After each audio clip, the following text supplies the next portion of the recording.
Hello friends, nursing academy में आपका हार्दिक स्वागत है। अपने जो क्वेश्चन की सीरीज चल रही है उसके अंदर वाइटल साइन अपना टॉपिक चल रहा है और मैंने कल आपको वीडियो के अंदर बताया था कि अपन नेक्स्ट वीडियो के अंदर जो टेम्परेचर और पल्स से रिलेटेड जो कुछ क्वेश्चन हैं उनको देखेंगे। तो क्वेश्चन स्टार्ट करने से पहले आप लोगों ने अभी तक मेरे चैनल को सब्सक्राइब नहीं किया तो सबसे पहले सब्सक्राइब कीजिए, लाइक कीजिए और बेल आइकन को प्रेस कीजिए ताकि मैं जब भी कोई क्वेश्चन बनाऊँ तो तुरंत ही आप उसको नोटिफाई कर पाए और तुरंत ही देख सकते हो। तो आज का अपना फर्स्ट क्वेश्चन है friends, pulse site in neck is called. Pulse site in neck in is called. सबसे पहला ऑप्शन है टेम्पोरल, इसके बाद में पोप्लिटियल, नेक्स्ट कैरोटिड और नेक्स्ट रेडियल। फ्रेंड्स सीधा ही क्वेश्चन है कि यहाँ पे जो पल्स अपन मेजरमेंट करते हैं तो नेक के वहाँ पे कौन सी साइट, कौन सी टाइप की जो पल्स है वो फील करते हैं, टेम्पोरल है या पोप्लिटियल है, कैरोटिड है या रेडियल है। तो यहाँ पे आपको इमेज के द्वारा मैंने समझाने की कोशिश की है कि नेक के अंदर आप लोग देख रहे हो कि यहाँ पे कैरोटिड, तो अपना सीधा ही आंसर जाएगा कैरोटिड। तो इस इमेज से आप अच्छे से देख सकते हो, समझ सकते हो अपनी बॉडी के कहाँ कहाँ पे कौन सी आर्टरी से पल्स रेट चेक की जा रही है और जैसे भी क्वेश्चन के अंदर है तुरंत अपन लिख सकते हैं। ठीक है, इसके बाद में क्वेश्चन नंबर 2 देखिए, which area would be most accurate for core temperature. Which area would be most accurate for core temperature. Core temperature के लिए कौन सा एरिया, कौन सी साइड मोस्ट एक्यूरेट रहेगी, यही पूछा गया है। तो ऑप्शन के अंदर देखिए एक्सिलरी, नेक्स्ट फोरहेड स्किन, इसके बाद में ऑप्शन है ओरल टेम्परेचर, इसके बाद में टिम्पेनिक मेम्ब्रेन। तो सबसे पहले फ्रेंड्स आंसर देखने से पहले अपन देखेंगे कि कोर टेम्परेचर का मतलब क्या होता है। ठीक है, तो core temperature means bodies temperature in deep internal structure है। डीप इंटरनल ऑर्गन होते हैं, स्ट्रक्चर्स होते हैं, उनके अंदर उनके वहाँ से जो अपन टेम्परेचर लेते हैं उनको अपन क्या बोलते हैं, कोर टेम्परेचर बोलते हैं। ठीक है, तो इस ऑप्शन यहाँ पे देखिए एक्सिलरी, फोरहेड, ओरल ये नहीं होंगे, यहाँ पे जो सीधा आंसर जाएगा वो जाएगा टिम्पेटिक मेम्ब्रेन। बट क्या होता है फ्रेंड्स कि यहाँ पे ऑप्शन जब चेंज हो जाते हैं, क्योंकि core temperature upon 3 to 4 side से ले सकते हैं। तो सबसे पहले देखिए rectal, tympanic, pulmonary artery, oesophageal और यूरिनरी ब्लैडर, इनके वहाँ से भी अपन कोर टेम्परेचर ले सकते हैं। ठीक है, तो मैंने इन चीज़ों जो नई चीज़ें हैं यहाँ पे, टिम्पेनिक आप जानते हो। ठीक है, टिम्पेनिक स्ट्रिप होती है जिसको ईयर के अंदर इंसर्ट करते हैं, फिर वहाँ पे टिम्पेनिक से सेंसेशन आता है तो उससे अपन पल्स चेक कर सकते हैं। ठीक है, तो इसके बाद में देखिए जो pulmonary artery, oesophageal, urinary bladder है, उनके बारे में क्या कुछ नई चीज़ें तो मैंने इमेज के थ्रू बताया है आप लोगों को। तो देखिए इसके अंदर 3 इमेज है। सबसे पहला इमेज है जो मैं ये आपके सामने है, उसको देखिए। ये जो इमेज है वो क्या है, यूरिनरी कैथेटर दिख रहा है, इसके अंदर आपको प्रोब दिख रही है। तो ये एक टेम्परेचर सेंसिटिव कैथेटर आता है इस टाइप का, जिससे क्या होता है टेम्परेचर प्रोब जो होती है वो कनेक्टेड होती है और ये जो कैथेटर होता है वो यूरिनरी एलिमिनेशन के साथ साथ में टेम्परेचर से चेक करने का भी काम करता है। ठीक है, इसके बाद में नेक्स्ट आप सेकंड इमेज देख रहे हो, ये क्या है, oesophageal probe oesophageal temperature probe बोलते हैं इसको। इसके अंदर क्या होता है कि इसको नोज के थ्रू इंसर्ट किया जाता है इसोफेगस के अंदर और फिर वहाँ पे कंटिन्यू रीडिंग अपन इस प्रोब को मॉनिटर से कनेक्ट करके देख सकते हैं। ठीक है, इसके बाद में नेक्स्ट था पल्मोनरी आर्टरी। तो इसके अंदर क्या करते हैं, कोर टेम्परेचर लेने के लिए जो पल्मोनरी आर्टरी होती है उसके अंदर क्या करते हैं, कैथेटर इंसर्ट करते हैं। पल्मोनरी आर्टरी कैथेटर इंसर्ट करते हैं, फिर उसकी टिप के वहाँ पे जो टेम्परेचर प्रोब होती है उसको कनेक्ट कर देते हैं और इस तरह से ये चेक किया जाता है कोर टेम्परेचर। ठीक है, तो फ्रेंड्स अपन बात करेंगे कि इन सभी कोर टेम्परेचर की साइड में से मोस्ट एक्यूरेट या फिर रिलायबल या फिर मोस्ट एक्यूरेट सबसे अच्छा किसको बोलेंगे, तो इसमें से आंसर जाएगा अपना पल्मोनरी आर्टरी कैथेटर्स के थ्रू अगर कोर टेम्परेचर लेते हैं तो उसको एक मोस्ट रिलायबल माना जाएगा। ठीक है, इसके बाद में अपन क्वेश्चन नंबर 3 की बात करते हैं। क्वेश्चन नंबर 3 के अंदर देखिए, the type of fever in which the temperature fluctuate more than 2 degree centigrade during a 24 hours period. ठीक है, सीधा सा क्वेश्चन है कि यहाँ पे 24 आवर्स पीरियड के दौरान जो टेम्परेचर फ्लक्चुएट होता है मोर देन 2 डिग्री सेंटीग्रेड, तो उसको कौन सा फीवर बोलेंगे अपन। यहाँ पे ऑप्शन के अंदर देखिए इंटरमिटेंट फीवर, रेमिनेंट फीवर, इसके बाद में देखिए रिकरेंट फीवर और नेक्स्ट आप देखेंगे रिलैप्सिंग फीवर। तो यहाँ पे सीधा सा आंसर होगा फ्रेंड्स रेमिनेंट फीवर, और रेमिनेंट फीवर का अपन डिस्क्रिप्शन देखेंगे। देखिए आंसर नंबर 2 राइट है। इसमें देखो remittent fever is a type or pattern of fever in which temperature does not touch the base line and remain above normal throughout the day. Daily variation in temperature is more than 2 degree centigrade in 24 hours which is also the main difference as compare to continue fever. ठीक है, इस fever के अंदर क्या होता है कि 24 hours के अंदर जो टेम्परेचर का फ्लक्चुएशन होता है, चेंजेज होता है, वो मोर देन 2 डिग्री सेंटीग्रेड होता है, उसको अपन बोलेंगे रेमिनेंट फीवर। ठीक है, इसके बाद में क्वेश्चन नंबर 4 पे आते हैं। क्वेश्चन नंबर 4 देखिए, site of pulse use for routine site for pulse use for routine assessment of vital sign. अपन रूटीन कौन सी साइट यूज करते हैं? सिंपल सा क्वेश्चन है, सीधा आंसर है रेडियल पल्स। रेडियल पल्स अपन रूटीनली यूज करते हैं एडल्ट के अंदर पल्स रेट को चेक करने के लिए। ठीक है, इसके बाद में फ्रेंड्स देखिए question number 5, the difference between the apical and radial pulse is called. Apical pulse और रेडियल पल्स के बीच में डिफरेंस होता है, उसको क्या कहते हैं अपन? ऑप्शन नंबर 1 देखिए यहाँ पे pulse deficit, option number B देखिए पल्स एम्पलीट्यूड, नेक्स्ट देखिए रिदम डेफिसिट, उसके बाद में देखिए एपिकल पल्स। ठीक है, तो यहाँ पर आंसर आएगा पल्स डेफिसिट। पल्स डेफिसिट को चेक करने के लिए कैसे अपन चेक करते हैं वो समझिए कि सबसे पहले इसके अंदर जो 2 पर्सन हो गए simultaneously, 1 person check the apical pulse and another person check the radial pulse, और इस तरह से क्या है कि 1 फुली मिनट के अंदर काउंट करेंगे, और काउंट करने के बाद में उनके अंदर का डिफरेंशिएट दिख रहे हैं तो वह उसको अपन बोलेंगे पल्स डेफिसिट बोलेंगे। ठीक है, देखिए pulse deficit is a condition in which the speed of pulse eight radial artery is less than the apical artery. This is seen in atrial fibrillation. यह एट्रियल फिब्रिलेशन के अंदर देखा जाता है, और इसमें क्या होता है कि जब दोनों पल्स को अपन चेक करते हैं एपिकल और रेडियल को, तो इसमें रेडियल जो पल्स होती है वो कम दिखाई देती है। ठीक है, कम होती है, और ये एट्रियल फिब्रिलेशन के अंदर देखने को मिलता है। ठीक है, नेक्स्ट क्वेश्चन देखिए friends, question number 6, to assess the patient's posterior tibial pulse a nurse would palpate. Pulse की साइड देखी थी, उसके अंदर एक और साइड थी पोस्टीरियर टिबियल पल्स, तो उसको चेक कहाँ पे करते हैं, उसका एग्जैक्ट लोकेशन कहाँ पे होता है, ये पूछा गया इस क्वेश्चन के अंदर। तो ऑप्शन नंबर 1 देखिए behind the knee, option number B देखिए over the medial malleolus, option number C below the medial malleolus, और डी देखिए बिलो द लेटरल मिलियोलस। ठीक है, इस क्वेश्चन का आंसर देने से पहले मैं आपको एक इमेज बताऊंगा, उसको ध्यान से देखिए और आंसर ढूंढिए। ठीक है, इस इमेज के अंदर देखिए पोस्टीरियर टिबियल आर्टरी कहाँ पे है, एरो करके दिखाया गया कि इस जगह पे क्या है पोस्टीरियर टिबियल आर्टरी, और पोस्टीरियर टिबियल आर्टरी वो कहाँ पे मीडियल मेल्योलस के जस्ट पास में है ना, मीडियल मिलियोलस के जस्ट पास में है, मीन्स बिलो बोल सकते हैं, बिलो है। तो यहाँ पे अपना जो राइट आंसर जाएगा वो सी जाएगा, बिलो द मीडियल मिलियोलस। ठीक है, इसके बाद में देखिए question number 7, 104 degree Fahrenheit is equal to. Friends कल मैंने जब एक क्लास ली थी तो उसके अंदर फॉर्मूला बताया था कि किस तरह से फ़ारेनहाइट को सेंटीग्रेड के अंदर कन्वर्ट करते हैं और सेंटीग्रेड को फ़ारेनहाइट के अंदर कन्वर्ट करता है। तो यहाँ पे फ़ारेनहाइट दिया गया है 104 डिग्री फ़ारेनहाइट, उसको सेंटीग्रेड के अंदर कन्वर्ट करना है। ठीक है, तो इसका अपन आंसर देखेंगे। इसके अंदर देखिए यहाँ पर फॉर्मूला सेंटीग्रेड बराबर फ़ारेनहाइट -32 इंटू 5/9, इसको अपन सॉल्व करने के लिए फ्रेंड्स सबसे पहले ध्यान रखना कि ये ब्रैकेट है ना, इसमें बोर्ड मास फॉर्मूला से सॉल्व करेंगे। तो सबसे पहले ब्रैकेट को सॉल्व करते हैं।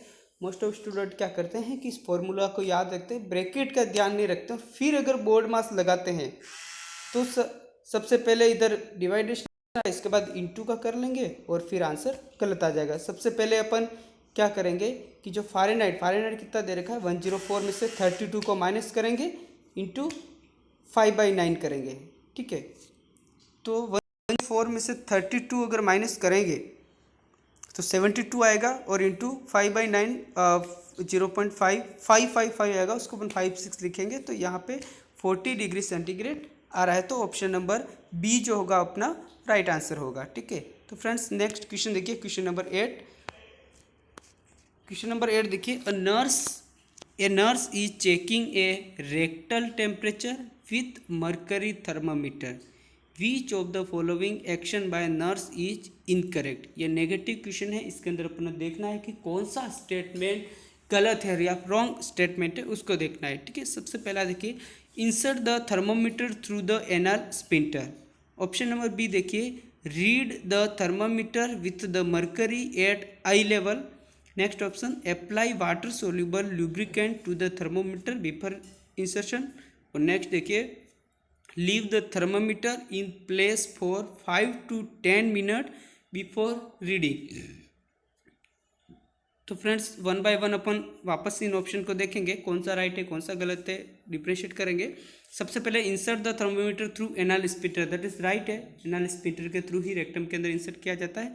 This is read the thermometer with mercury at eye level, ये भी बिल्कुल सही बात है। जैसे इमीडिएट अपन निकालता है थर्मोमीटर, तुरंत आई लेवल पे अपने को देखना है कि मर्करी कितने लेवल तक गया है, उसका टेम्परेचर कितना है। ठीक है, इसके बाद में अप्लाई वाटर सोल्यूबल लुब्रिकेंट, ये भी ऑप्शन राइट है, क्योंकि यहाँ पे अपन वाटर सोल्यूबल जो लुब्रिकेंट है इंसर्ट करते हैं ताकि उसको पेन नहीं होवे, डिस्कम्फर्ट नहीं होवे, उसके लिए। ठीक है, नेक्स्ट ऑप्शन देखिए, leave the thermometer is place for 5 to 10 minutes before reading. अब लास्ट ऑप्शन यही बचा है, तो यही इनकरेक्ट होगा, क्योंकि जो थर्मामीटर होता है जो उसको जैसे ही रिमूव करते हैं, रिमूव करने के बाद में तुरंत ही रीडिंग अपने को देखनी है, उसको 5 to 10 मिनट्स के लिए नहीं रखना है। अगर इसको रखेंगे बाहर के इन्वायरमेंट की वजह से टेम्परेचर के अंदर फ्लक्चुएट आ जाएगा, चेंजेस आ जाएंगे। ठीक है, तो इसका आंसर क्या होगा, डी होगा। Thermometer should be kept in rectum for 3 to 5 minutes and read the result immediately after removing. ठीक है, क्वेश्चन नंबर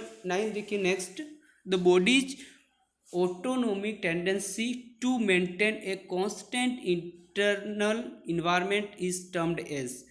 जो बॉडी होती है लगातार कॉन्स्टेंटली, जैसे इन्वायरमेंट के अंदर चेंजेस आते हैं फिर भी ये अपना जो इंटरनल जो टेम्परेचर होता है उसको मेंटेन करके रखती है बॉडी, तो इसको किस टर्मिनोलॉजी के द्वारा डिस्क्राइब करेंगे। तो सबसे पहले देखिए ऑप्शन है बैलेंस इक्विलिब्रियम, नेक्स्ट है फिजियोलॉजिकल चेंज, नेक्स्ट है होम्योस्टेसिस और नेक्स्ट है स्टैटिक इक्विलिब्रियम। तो सीधा ही सिंपल आंसर है इसके अंदर होम्योस्टेसिस। होम्योस्टेसिस का मतलब यही होता है कि जो अंदर का जो बॉडी का जो फंक्शंस हैं, टेम्परेचर है, उन सभी को मेंटेन करना। ठीक है, बाहर भले इन्वायरमेंट के तो कुछ भी चेंज हो रहे हैं तो भी। ठीक है, नेक्स्ट क्वेश्चन नंबर 10 देखिए, the capability to control the body temperature is called. Capability to control the body temperature, body temperature को कंट्रोल करने की जो कैपेबिलिटी होती है उसको अपन क्या बोलते हैं। सबसे पहला है ऑस्मो रेगुलेशन, इसके बाद में थर्मोडायनामिक्स, इसके बाद में थर्मो रेगुलेशन और नेक्स्ट है रेगुलेशन। तो यहाँ पे आंसर जाएगा थर्मो रेगुलेशंस। ठीक है, क्वेश्चन नंबर 11 देखिए, strength of Savlon solution for disinfecting the thermometer. ये क्वेश्चन काफ़ी बार एग्जाम के अंदर पूछा गया है। रिसेंटली जो एम्स दिल्ली एम्स का जो एग्ज़ाम आया था उसके अंदर भी पूछा गया है कि जो डिसइंफेक्टेड यूज करते हैं सेवलॉन, उसका स्ट्रेंथ कितना होता है। ठीक है, तो यहाँ अपन इसका आंसर देने से पहले मैं आपको एक स्लाइड बताऊंगा जिसके अंदर आप देखोगे कि डिफरेंट टाइप के जो कॉमनली यूज्ड डिसइंफेक्टेड होते हैं उनकी स्ट्रेंथ क्या होती है। तो देखिए, following are the disinfected commonly used for thermometer disinfection. सबसे पहले देखिए सेवलॉन, सेवलॉन की स्ट्रेंथ होती है 1:20, डिटॉल की होती है 1:4, लाइसोल की भी 1:4 और फेयरजिनोल होती है उसकी भी 1:40 आएगा। तो यहाँ पे जो राइट आंसर जाएगा अपना कौन सा आएगा, ऑप्शन नंबर बी जाएगा 1:20। ठीक है, इसके बाद में क्वेश्चन नंबर देखिए, next question number 12, after using the thermometer it should be cleaned in which direction. Bulb to stem, next stem to bulb, next in any direction, next in linear movement. ठीक है, तो यहाँ पे अपन सबसे पहले जो thermometer होता है उसके पार्ट्स के बारे में देखेंगे। तो इसके अंदर आप देखिए कि ये जो सबसे ऊपर का जो पार्ट है, स्टेम लिखा हुआ है, सीधा ही स्टेम, और इसके बाद में ये लिखा हुआ ग्लास बल्ब, तो बल्ब इसको बोलते हैं और स्टेम इसको बोलते हैं। ठीक है, तो सबसे पहले देखिए बिफोर यूज जो क्लीनिंग होगा वो कैसे होगा, बल्ब टू स्टेम। बल्ब आप देख रहे हो नीचे यहाँ पे, इस बल्ब टू स्टेम की तरफ क्लीन करेंगे यूज करने से पहले। जैसे ही अपन ने टेम्परेचर ले लिया है, टेम्परेचर लेने के बाद में वापस क्या करेंगे कि ऊपर जो स्टेम है उस स्टेम टू बल्ब की तरफ क्लीनिंग करेंगे। ठीक है, यहाँ पे जो प्रिंसिपल वर्क करता है फ्रेंड्स वो ये करता है कि लो कंटामिनेशन टू हाई कंटामिनेशन की तरफ हमेशा से अपने को क्लीन करना है। ठीक है, क्योंकि यूज करने से पहले क्या होता है, यूज करने से पहले जो यूज करने से पहले बल्ब को लेस कंटामिनेशन माना जाता है, इसलिए बल्ब टू स्टेम की तरफ करेंगे। और जब अपन ने यूज कर दिया है तो इसका मतलब क्या है कि बल्ब बहुत ही ज़्यादा इन्फेक्टेड हो गया, क्योंकि वो ऐसा मानते हैं, क्योंकि पेशेंट को यूज करें तो इन्फेक्टेड मानते हैं, तो इसीलिए अपन यूज करने के बाद में स्टेम टू बल्ब करेंगे। तो यहाँ पे अपना यहाँ पर जो अपना राइट आंसर जाएगा वो क्या जाएगा, बी, ऑप्शन बी जाएगा, stem to bulb. Question number 13 देखिए, the correct position to palpate the apical pulse is 8। ठीक है, ऐसे क्वेश्चन के अंदर अगर कुछ नहीं लिखा हुआ है, एडल्ट इन्फेंट ऐसे नहीं लिखा हो, तो उसको अपने को एडल्ट ही मानना है, सबसे पहली बात यह है। इसके बाद इसके ऑप्शन देखिए कि एपिकल पल्स का जो पाल्पेट करने का एग्जैक्ट लोकेशन होता है वो कहाँ है। सबसे पहला option, left mid clavicular line at the level of second intercostal space. Next देखिए, left mid clavicular line at the level of fifth intercostal space. Next देखिए, left axillary line at the level of fifth intercostal space.